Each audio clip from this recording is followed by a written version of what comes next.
जब जर्मनी और रूसी सेना में एक जंग छिड़ी थी, तब जर्मनी सेना को खबर मिलती है कि रशियन सेना के कुछ जवान उनके इलाके में पहुंचकर आम लोगों को सहारा बनाकर एक चर्च के अंदर छुप गए हैं। इसलिए जर्मनी सेना के जवान अपने मेजर के ऑर्डर्स को फॉलो करते हुए एक टैंक की मदद से उस पूरी चर्च को ही आग लगा देते हैं और इस आग में रूसी जवानों के साथ साथ आम लोग भी मारे जाते हैं। तो मूवी की शुरुआत होती है जर्मनी सेना के एक कमांडर को दिखाते हुए, जिसे आज उसके एक सीनियर ऑफिसर की तरफ से एक सीक्रेट मिशन पर जाने का ऑर्डर मिला है। इस मिशन में उसे अपनी सेना के लेफ्टिनेंट वोन को सुरक्षित वापस अपने बेस पर लाना है और लेफ्टिनेंट वोन उनकी लोकेशन से बहुत दूर इवान शहर में एक बंकर में छिपा हुआ है। यह कमांडर एक टैंक को ऑपरेट करता है और इस टैंक का नाम टाइगर टैंक है। फिलहाल उस कमांडर के साथ काम करते हैं 4 और जवान। एक जवान टैंक को ड्राइव करता है तो दूसरा रेडियो से मिलने वाली जानकारी को अपने साथियों को बताता है। तीसरा जवान हमले के लिए बारूद को लोड करता है और चौथा वह जवान है जो मशीन गन से फायरिंग करता है। इस टैंक में कमांडर खुद टैंक के चारों ओर नजर रखकर जवानों को बाहर की सही सटीक जानकारी देता है। कमांडर का मिशन अब शुरू हो जाता है। वह अपनी टीम के साथ अपने मिशन की तरफ बढ़ने लगता है, लेकिन उनका यह मिशन इतना आसान नहीं है। कमांडर के मन में यह डर भी है कि कभी भी रशियन आर्मी हम पर हमला कर सकती है। बीच रास्ते में कमांडर के जवान उससे पूछते हैं कि आखिर हम किसे ढूंढकर वापस लाने के लिए जा रहे हैं। तब कमांडर उन्हें बताता है कि हमारा मिशन लेफ्टिनेंट वोन को वापस बेस पर लाना है। वह रशियन आर्मी के हाथ नहीं लगना चाहिए क्योंकि उसके पास हमारी आर्मी की सभी पोजीशंस, हमारे रेडियो कोड्स और हमारी सभी लोकेशंस की जानकारी है जहां से आर्मी के हथियारों की सप्लाई की जाती है। अगर रशियन आर्मी को यह सारी जानकारी मिल गई तो वह हमारे देश की आर्मी को बड़ी आसानी से हरा सकते हैं। इसी बीच मिशेल नाम के जवान को रेडियो पर पता चलता है कि रूसी जहाज ठीक 12 बजे उसे ब्रिज को गिराने वाले हैं, जिसे क्रॉस करने के बाद ही हम लेफ्टिनेंट वोन तक पहुंच सकते हैं। इसलिए जब यह बात वह कमांडर को बताता है तो कमांडर अब अपने जवानों को जल्दी से उस ब्रिज की तरफ जाकर उस ब्रिज क्रॉस करने के लिए कहता है। कुछ घंटों के सफर के बाद वह उस ब्रिज के पास पहुंच जाते हैं। यह ब्रिज करीब 600 मीटर लंबा था, जिसे क्रॉस करने के लिए उनके पास काफी समय नहीं था। तभी रूसी टैंक कुछ जवानों के साथ वहां पहुंच जाते हैं और अब वह रूसी टैंक उनके टाइगर टैंक पर हमला कर देते हैं। जवाबी कार्रवाई में कमांडर भी टाइगर टैंक से उन पर हमला करता है और उनके सभी टैंकों को मार गिरा देता है। वह कई रूसी जवानों को मारता है। इसके तुरंत बाद उन्हें आसमान में उड़ते हुए रूसी जहाजों की आवाज सुनाई देती है। कमांडर अब अपनी घड़ी की तरफ देखता है, लेकिन उसकी घड़ी सही से टाइम नहीं दिखा रही थी। कमांडर जानता है कि हवाई हमले से पहले हम इस ब्रिज को क्रॉस नहीं कर सकते, इसलिए वह अपने जवानों को टैंक को वापस मोड़ने के लिए कहता है। इसी बीच वह रूसी जहाज ब्रिज पर हमला कर देते हैं। इसके बाद मूवी में आगे दिखाया जाता है कि कमांडर उस ब्रिज को क्रॉस कर चुका है और अब वह अपने जवानों और टाइगर टैंक के साथ अपने मिशन को पूरा करने के लिए ईवान देश की तरफ आगे बढ़ रहा है। अब रात हो जाती है। सभी जवान अब जंगल के बीचों बीच पेड़ों के नीचे अपनी रात बिताते हैं। अगली सुबह होते ही कमांडर अपनी टीम को लेकर अपने मिशन की तरफ बढ़ने लगता है। बीच रास्ते में उन्हें बहुत सारे लोगों की डेड बॉडीज भी मिलती हैं, जो कि बिल्कुल ही गल चुकी थी। टैंक में मौजूद जवान यह सोचते हैं कि आखिर यह डेड बॉडीज इतनी जल्दी कैसे गल सकती हैं। उन डेड बॉडीज को देखने के बाद सभी जवानों का हौसला थोड़ा थोड़ा टूटने लगता है। आगे उन्हें रास्ते में कुछ जर्मनी सैनिक भी मिलते हैं, जो जर्मनी की तरफ जाने वाले रास्तों के निशानों को मिटा रहे थे। उन जवानों के चेहरे देखने में बिल्कुल ही अजीब लग रहे थे और वह जवान उनसे बात भी नहीं करते। इवान शहर की तरफ बढ़ते हुए कमांडर को रास्ते के बीच में माइंस होने का आवाज होता है। वह जल्दी से अपने टैंक को रुकवाता है और अपने जवानों की मदद से उन माइंस को ढूंढने लगता है। तभी उसे पता चलता है कि जिस जगह उनका टैंक खड़ा है, ठीक उसके नीचे एक माइन बिछी हुई है। वह मिशेल नाम के एक जवान को अपने पास बुलाता है और उसकी मदद से माइन की नीचे की मिट्टी को हटाता है। कमांडर जानता है कि इस माइन से अपने टैंक को कैसे बचाया जा सकता है। तब उनके एक जवान को 3 किलोमीटर दूर एक रूसी टैंक उनकी तरफ आता हुआ दिखता है। उस रूसी टैंक से बचने के लिए कमांडर को जल्दी से अपने टैंक को पहले माइन के ब्लास्ट से बचाना था, इसलिए वह अपनी सूझबूझ से टैंक के नीचे वाली माइंस को डीएक्टिवेट कर देता है और अपने जवानों की जान बचा लेता है। इसके बाद एक बार फिर से वह सभी टाइगर टैंक को लेकर अपने मिशन की तरफ बढ़ने लगते हैं। तभी उनके सामने एक रूसी टैंक आ जाता है जो उन्हें थोड़ी देर पहले दिखा था। कमांडर जल्दी से अपनी टैंक से उस रूसी टैंक पर हमला कर देता है, लेकिन जिस टैंक पर कमांडर ने हमला किया वह रूस का सबसे ताकतवर जंगी टैंक है और उस टैंक पर टाइगर टैंक के हमलों का कोई भी असर नहीं हो रहा था। तभी उन्हें पता चलता है कि यहाँ पर 3 और रूसी टैंक भी मौजूद मौजूद है जो कभी भी हम पर हमला कर सकते हैं। इसलिए वह हवा में स्मोक वाले फायर छोड़ते हैं, जिनकी मदद से कमांडर अपने टैंक को उन रूसी टैंकों से बहुत दूर ले जाता है। कमांडर जानता है कि वह रूसी टैंक हमारा पीछा करते हुए कभी भी हम पर हमला कर सकते हैं। वह अभी फिलहाल एक नदी के पास पहुंचकर रुक जाते हैं। कमांडर उनसे कहता है कि वह उन रूसी टैंकों और एक नदी के बीच में फंस चुके हैं, इसलिए वह अपने टैंक और टीम को बचाने का एक ऐसा फैसला लेता है जिसे सुनकर सभी जवान हैरान हो जाते हैं। कमांडर उन्हें बताता है कि हमारा टैंक पानी में भी चल सकता है, इसलिए उन टैंकों से बचने के लिए हमें अपने टैंक को पानी के अंदर ले जाना होगा। और अपने कमांडर के ऑर्डर को फॉलो करते हुए सभी जवान टैंक को पानी में उतारने की तैयारी करने लगते हैं। वो पानी में सांस लेने के लिए टैंक से एक एग्जॉस्ट पाइप को बाहर निकालते हैं। टैंक के अंदर पानी घुस न पाए, इसके लिए टैंक पूरी तरह तैयार करने के बाद टैंक नदी के पानी में उतार देते हैं। नदी के बीच में पहुंचकर वह इंजन को बंद कर देते हैं। तब एग्जॉस्टर पाइप की मदद से उन्हें बाहर जमीन पर चल रहे रूसी टैंकों की आवाज सुनाई देती है। वह सभी काफी देर तक उसी पानी में छिपे रहते हैं। जब उन्हें पता चलता है कि रशियन टैंक यहाँ से जा चुके हैं, तब वह अपने टैंक को लेकर पानी से बाहर निकल आते हैं। कमांडर जानता है कि उसके टैंक में अब कम ही फ्यूल बचा है, यानी कि अब उन्हें आगे बढ़ने के लिए फ्यूल भी चाहिए।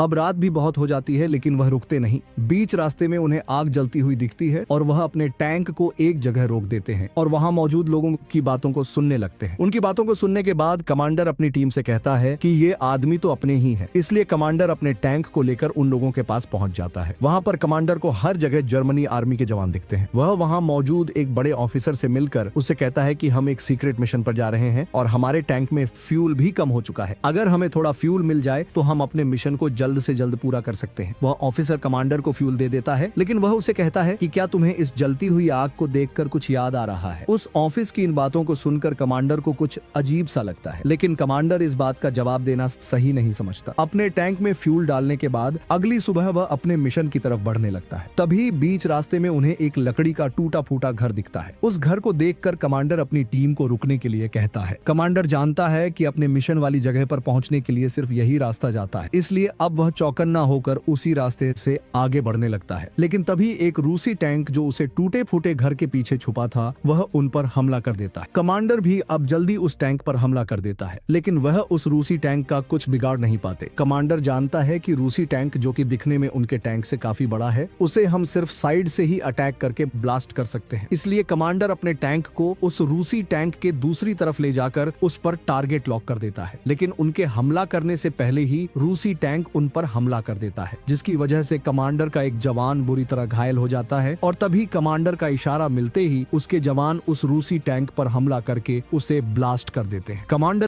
का एक जवान जो पूरी तरह घायल हो चुका था, उसे टैंक से बाहर लाया जाता है, लेकिन तभी उस जवान की मौत हो जाती है। और उसकी मौत तो देखकर सभी जवानों का दिल टूट जाता है, लेकिन एक जवान के लिए उसके ऑर्डर सबसे बड़े होते हैं। इसलिए कमांडर उन तीनों जवानों को लेकर अपने मिशन की तरफ आगे बढ़ने लगता है। अपनी डेस्टिनेशन के नजदीक पहुंचकर वह टैंक को रोककर अपने सभी जवानों को नीचे उतरने के लिए कहता है। उसे अपने सामने की जमीन पर पड़े कीचड़ में कुछ जूतों के निशान दिखते हैं, जिन पर मेड इन जर्मनी लिखा था। वह समझ जाता है कि हम अब जल्दी लेफ्टिनेंट वोन तक पहुंचने वाले हैं। कमांडर अपने जवानों को लेकर अब उन निशानों का पीछा करते हुए आगे बढ़ने लगता है। थोड़ी दूर चलने के बाद उसे एक पेड़ के नीचे बना एक बंकर दिखता है, और जब कमांडर अपनी टीम के साथ उस बंकर के अंदर पहुंचता है, तब वहां उन्हें जर्मनी आर्मी के कुछ जवान दिखते हैं जो आपस में हंसकर बातें कर रहे थे। उन्हें देखकर ऐसा लग रहा था जैसे कि मानो वह बाहरी दुनिया में हो रही जंग से बिल्कुल बेखबर हो। कमांडर उनमें से एक जवान से कहता है कि हम यहाँ लेफ्टिनेंट वोन को वापस बेस पर ले जाने के लिए आए हैं। वह जवान अब कमांडर से कहता है कि लेफ्टिनेंट वोन आपका ही इंतजार कर रहे हैं। कमांडर भी सोचने लगता है कि आखिर लेफ्टिनेंट वोन को मेरे आने के बारे में कैसे पता है, और अब वह जवान कमांडर को अकेले अपने साथ लेफ्टिनेंट वोन के पास ले जाता है।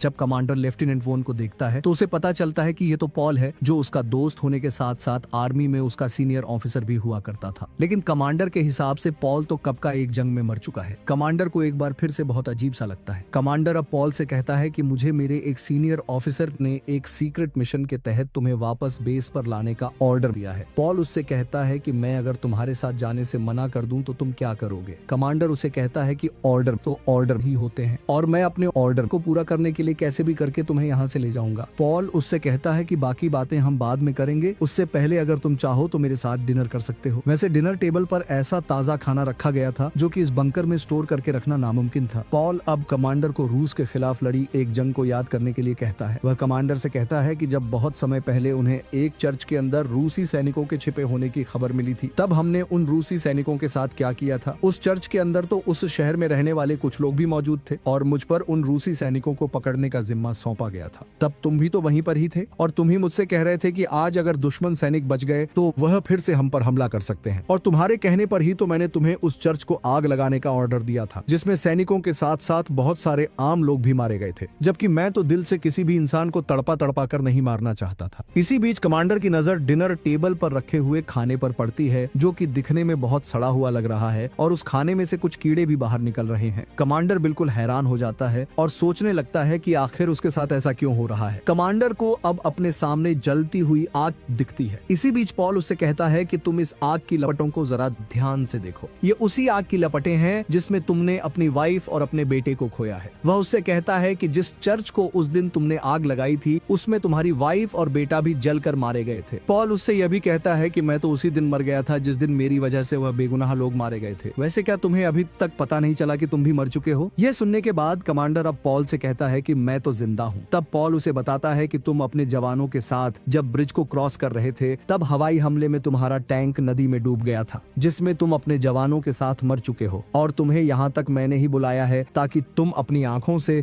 अपने किए हुए गुनाहों की सजा भुगत सको। कमांडर अब पॉल से कहता है कि बाहर मेरे जवान मेरा इंतजार कर रहे हैं, मुझे उनके पास जाना है। लेकिन पॉल उसे अपने पास आने के लिए कहता है और तभी वहाँ जल रही आग कमांडर को अपनी चपेट में ले लेती है। इसके बाद दिखाया जाता है कि कमांडर जब अपने टैंक में जवानों के साथ ब्रिज को क्रॉस कर रहा था और तब रूसी हवाई जहाज उस ब्रिज को तबाह कर देते हैं, जिसकी वजह से कमांडर और उसके जवान टाइगर टैंक के साथ पानी में डूब जाते हैं और इसी के साथ इस मूवी का भी अंत हो जाता है। प्यारे दोस्तों, अगर आपने इस मूवी की कहानी पूरी अंत तक देखी है तो हमारे चैनल वीरेन एक्सप्लेन्स को जरूर सब्सक्राइब कीजिएगा और हाँ, हमारी वीडियो को लाइक करना मत भूलिएगा।